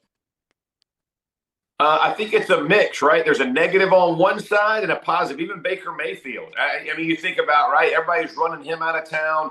I mean, what is this guy freaking? I mean, it's insane how good these guys are playing. And I know Darnold throws a bad pick yesterday and ends up but you look at these guys, you look at their abilities when they came into the NFL. You know, I love when people always go, well, coaches didn't forget how to coach. Well, guess what? Players didn't forget how to play either, right? So, like, we act like all the skill set that we loved when they were coming out, all of a sudden they can't get things done. I think so much has been made of scheme instead of execution. And you can scheme up and you can think you have all the best plays. Execution is how teams win. We were not the most complicated team in Indianapolis when I was a player, but we knew how to execute. And when it mattered, we met whatever the challenge was going to be.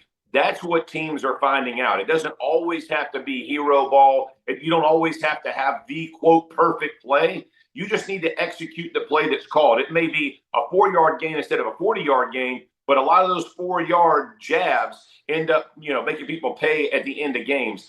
I have, if there's anything that I have noticed in the past, 5 to 10 years, we're all looking for the perfect scheme. Everybody thinks it's, because of this guy's scheme or this guy's scheme or that guy's scheme. And the reality is it is about execution. And think about the Eagles yesterday, right? Everybody's been mocking, oh, their offense isn't doing this. So they try to get outside of who they are. And they run the ball one time in the second half. They end up losing a 14-point lead. That's not them, but they got, they fall in love with it, what everybody thinks needs to be, instead of executing what they can do well. Go do what you do well, make people beat you doing what you do best, and you'll have a lot of success in our game. If not, and like you said, some of it is Jimmys and Joes. There's some teams, Tom Moore, the great Tom Moore, who's still in Tampa Bay, dude's been coaching longer than I've been alive. He'll hit you, man, you're overscheduled. Right? There's sometimes you're overscheduled, right? When I was coaching, I knew I was overscheduled a lot. This isn't when you get equal teams, though, and you get players who can make things happen, you're seeing guys execute, and that's ultimately the difference in wins and losses. So what do you do then, Jeff? Like, look, use the Eagles as an example because Jalen Hurts kept saying, we got to execute afterwards. Whose fault is it when an entire team can't execute several weeks in a row, even if you're winning football games? Well, I think it's all, I think it's, Maye said it best, right? They were averaging, I think, 4 yards a clip before Saquon was getting touched last season. They're down somewhere around 1.7 or something like that before yesterday's game. And he talked about it. It's everybody's taking a turn screwing it up, right? Whether it's, the offensive line isn't doing it quite right, whether it's the backs not doing it quite right, whether receivers aren't doing it quite. So, everybody's kind of taking a turn. I think from the Eagles' perspective, when you have that lead that they had yesterday, and you have a team that with Sean Payton, they don't want to put the foot on the gas, right? They kind of want to play like you, and they want to play controlled ball and not put the ball at risk. Don't turn it up, but you allowed them to stay in the game, right? You shortened drives. You went 3 and out, I think 4 or 5 times. You're trying to throw the ball instead of run the ball, which is going to eat up clock, put more pressure on the offense.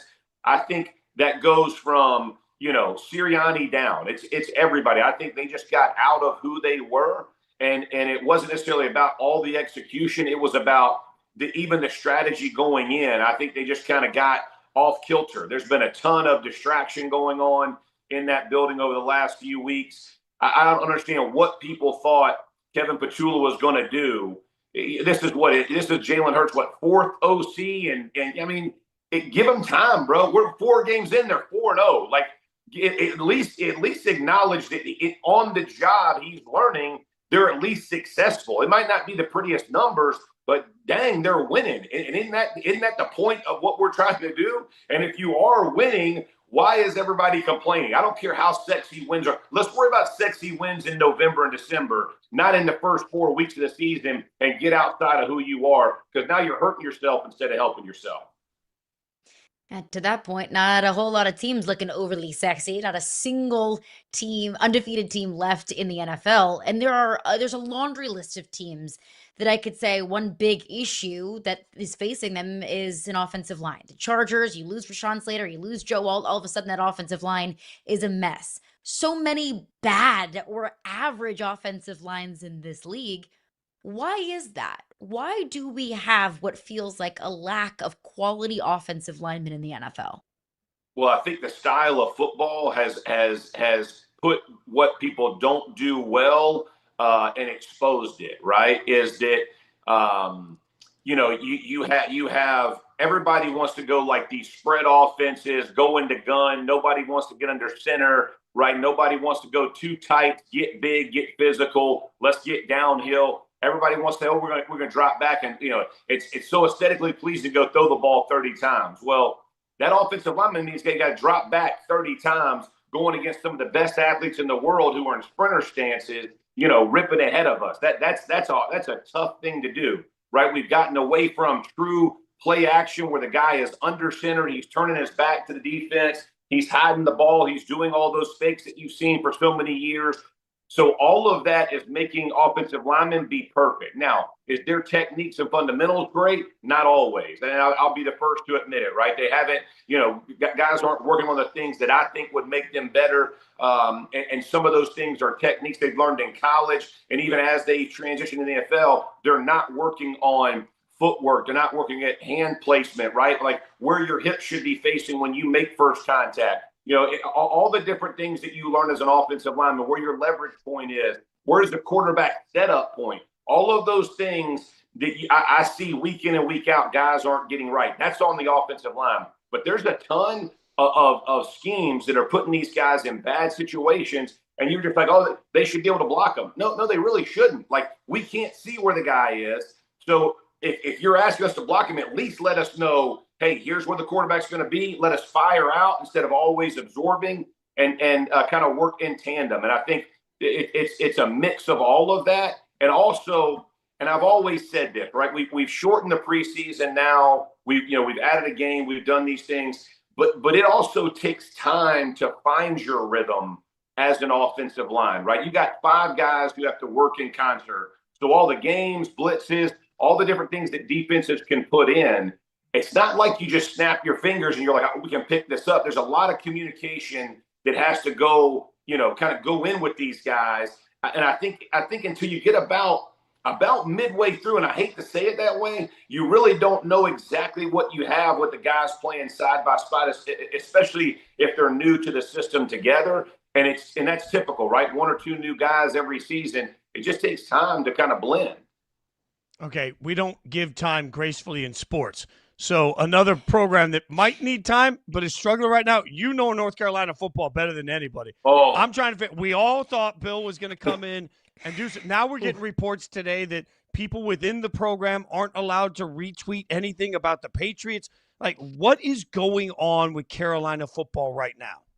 I have no idea about the Patriots stuff, so I literally couldn't even speak to it. But I was at the game on Saturday, and so the reality is it's going to take time. Like Bill walking in the building wasn't going to fix the situation we're in, right? We got 70 new players that came in. I think 40 came in the summer. It's not pretty, and we have to recruit. We got to get the right guys in the building. We got to make sure they understand what they're doing and what their jobs and assignments are. I mean, I bet Saturday.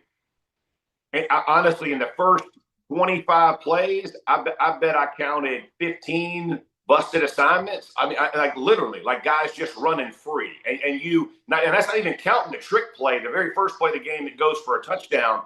I'm just talking about just in general, watching it. That is not polished. We don't intimidate anybody when we get off the bus.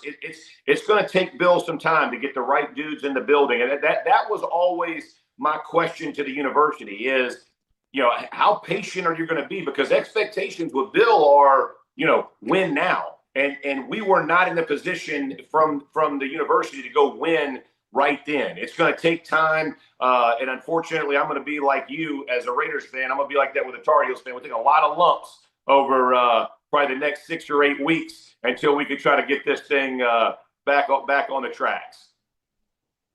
Did you get to see Ludacris? I did not. I decided to. I headed to the stadium a little late. I drove in late Friday night with my wife and my son and his buddies, and so I was like, a 9:30 a.m. Ludacris concert was at the top of my list for this Saturday morning. I made it. I think I got to the stadium about 11:55 for that noon kickoff, and it didn't last long. Let's put it that way. It was a painful watch. Yeah, nothing goes better with your morning coffee quite like a Ludacris concert. But yeah, that stadium cleared out pretty quickly. And I was watching the broadcast at home, and I believe it was Roddy Jones who was calling the game, who said, he was questioning the effort level of Carolina players. A Bill Belichick coach team that doesn't give 100% effort is a foreign concept to me, Jeff. Is that what you noticed as well? Did you feel like there was a lack of effort? I didn't feel like the effort thing was there. I thought the mental breakdowns were definitely there. That's probably what I noticed mostly. And I'll say this though. I mean, because I don't know. Roddy's called a lot of college games, and he may notice things I don't notice. But I would say this, like that would not shock me. Being 18, 19-year-old, getting whooped from the jump. That the guy doesn't bust it, late in the third quarter. I just you hate to say that, but that's probably more of the reality in college sports anyway. And so it was frustrating. I like I said, the mental breakdowns that we have on both sides of the ball. It's a tough watch, and I'm sure it's a tough coach, man. Like when you're, Belichick and your expectations are for guys to do it a certain way, and it is clearly not being done that way. I can't imagine the frustration for everybody in the building. And I just hope that the message being conveyed is and should have been, this is not an overnight fix. This is going to take, and I've said that to everybody from the beginning. even before week 1, where I thought we were overscheduled. I did not expect us. I expected what happened to happen, And so it's one of those unfortunate things in college football that we ain't got the guys quite yet. We'll keep adding, and the guys that we have that are young who are going to be productive stick around in the program and get better and turn this thing around. I know we got to get you out of here. Do you believe Bill will turn it around? I do.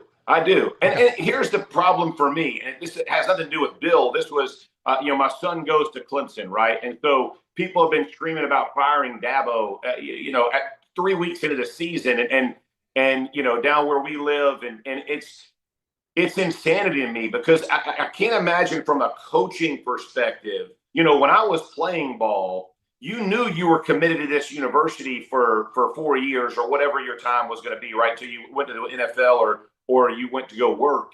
And the way that guys leave, that would be the most fear. That would be what would concern me the most, is that guys, they don't buy in. They decide to move on. And now you got to redo this again. That's the hard, and that's for any program, not just Carolina, but that's a hard thing to manage. I mean, because you think about, I think about the NFL. For us, Bill Polian probably kept 15 to 18 guys together for almost a decade. Like you think about how much you know about somebody over 10 years, right? Well, in college, you may only play with a guy 2 or 3 years, but if they're leaving every year, it's really hard to do that. So that would be the concern for me is, how fast can you get the right guys in the building so there is enough buy-in for everybody to stay instead of, scattering out and trying to go find it elsewhere. Jeff, you're the best. I can promise you this. It might take me 30 years. We might be in retirement homes. Someday the Raiders are going to beat the Colts, and I'm going to get that revenge text to you. Ain't going to happen, bro. How you like me now, buddy. Someday it's going to happen. Appreciate you hanging out with us, buddy. Appreciate you. See y'all. Thanks so much. Thanks so Jeff much, Saturday, Jeff. absolutely crushing him. Watch him on ESPN, doing God's work there. What's wrong with Arch Manning? We will figure it out next. Yahoo Sports Daily.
The UNC football staff reportedly has been directed by Bill Belichick not to post or repost anything related to the Patriots, per Ross Martin, NC.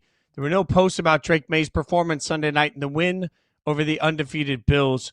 Maye played at North Carolina. We all know that. So at some point, Caroline Fenton, Jason Fitz, this just continues a weird conversation. And we talked to Jeff Saturday about patience, right? We talked to somebody that knows North Carolina about the journey that North Carolina football is going to have to be on. But I think one of the most important things in that process, you've said this before, Caroline, is the difference between the NFL and college football is in the NFL, you pick players, and college football players pick you. The message that this sort of communication sends to every player that you're trying to pick is difficult because part of your sales pitch, if you're Bill Belichick, is come here. I'm gonna get you to the pros. I'm Bill Belichick. Look at how many rings I got. Look at how many people I know in the league. I can get you direct to the NFL. That is the smart sales pitch, and it is becoming clearer and clearer. At least until we hear something definitively from Bill himself about what's not being asked. Until we hear that, all we continue to hear is speculation that they aren't allowed to talk about the Patriots. The Patriot scouts, as we know, aren't welcome at the facility. You're essentially telling anybody that goes to North Carolina, we're going to cut one NFL team out of your trajectory. Caroline, that's terrible business. Especially considering one of the hottest young quarterbacks in the National Football League right now went to UNC. Who does he play for? The Patriots.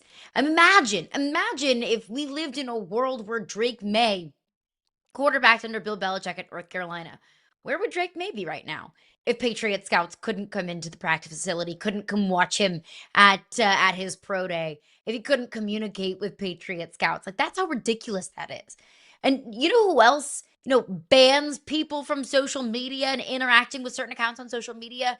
Like, high schoolers do that when they break up with their boyfriend or girlfriend. They tell their friends, oh, you can't follow him on Instagram. You can't like his tweets. You can't be friends with him on Facebook. If the kids are on Facebook these days, I don't really know. I'm too old.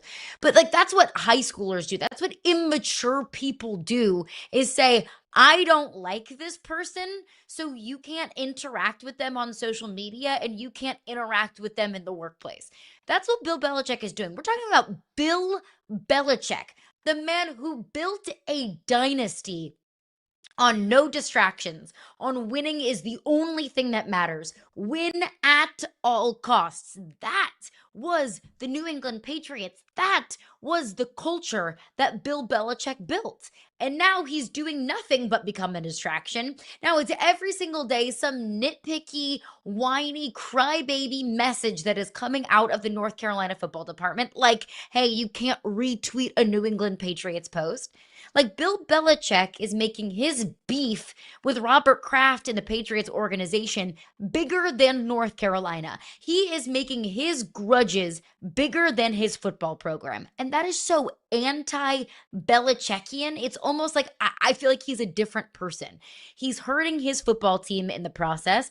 The team doesn't look totally and completely locked in. So, like, if Bill Belichick can't bring NFL pedigree and an NFL path to North Carolina in this football program, and he's obviously not bringing wins either, what can he bring? What does he bring? What does he do for this football program? The winning portion of it forgives so much about tone. And I've said this for years. Like, people loved Bill in a press conference when the Patriots were winning because, oh, that's just Bill being Bill. And then the Patriots lose, and all Got of a sudden old it's real like, well, quick. why is he being this way? Right, 1,000%. So what you have right now, like, if we're being honest right now, you have a coach that wanted to get back into coaching, and North Carolina was a vessel to do that. Do any of us really today believe in our heart of hearts that there's some incredible draw to leading young men is the reason that Bill Belichick is out there coaching North Carolina? Do any of us believe that he bleeds the Tar Heels sort of concept and life? Do any of us believe that Bill Belichick is defined every day, day in and day out, by what it means to be on the sidelines for North Carolina? I don't think the answer to that is yes at all. And that's fine. But if you want to ask how you build a sustained, successful program in college football, I do think that at some point of it, that's part of the core. One of the core values has to be I think you have to give a damn about college football. You have to give a damn about the kids. You have to give a damn about the university. You have to have pride in the name that's on your chest. You have to believe, because this is what you ask the kids to believe every day they play for you. You have to believe that the logo on your chest means more than the name on the back of it. And that's something that coaches ask athletes to understand all the time.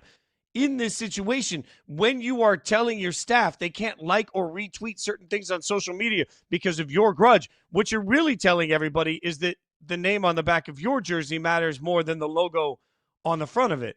And the minute you send that message to your entire program, you've set a standard that now every kid in that program feels and is part of. Leadership is top down in every possible way. The standard that became the New England Patriots was built top down by Bill and by Brady and by the enforcement of the veterans on that team that believed in something, right? The standard of whatever North Carolina football is today is being set by Bill Belichick.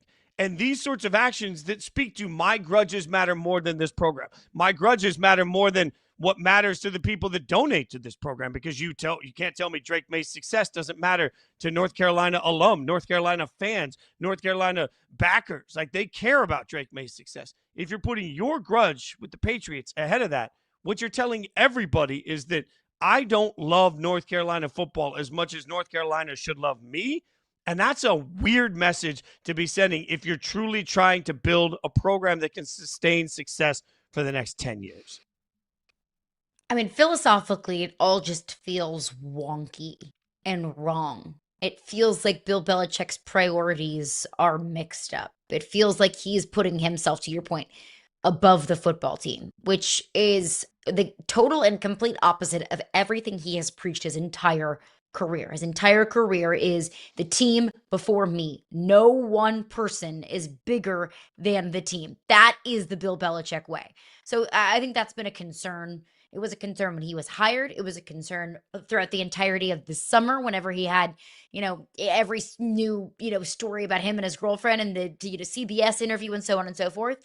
That's a concern. The X's and O's are also a concern. Bill Belichick has a gold jacket because of what he's able to do defensively. He won 2 Super Bowls as a defensive coordinator and led one of the best defenses in the history of the National Football League. And on Saturday, his team conceded 500 yards to Clemson. Clemson put up 300 against Troy. You're telling me that Clemson can do that against North Carolina and couldn't even do it against Troy? Couldn't even do it against, Georgia Tech and Syracuse? And no disrespect to Georgia Tech and Syracuse, because I have a whole lot of respect for those programs. But those teams don't have an NFL Hall of Fame defensive coordinator as their head coach. So the process isn't there. The philosophy isn't there. And his defensive identity surely isn't there either. I don't care who you're dating. Who you sleep with is not my business. I don't care what you do in your personal life until it impacts your work life. And once your work life isn't up to standard, now we're going to ask some real questions about what's taking you away from the standard that was expected when you were hired. So no matter what we think of Bill Belichick and what he does outside of the sport, what we know right now is that UNC has wildly underperformed. And that is what suddenly raises questions about everything else. We care about the social media. We care about the girlfriend. We care about all of these things because what we're seeing right now is a poor result, and that has to turn around. We'll be back tomorrow morning. She's Caroline Fenton. I'm Jason Fitz. 9 a.m. tomorrow. We'll be right back here. Have a great day. Thanks so much for watching Yahoo Sports Daily.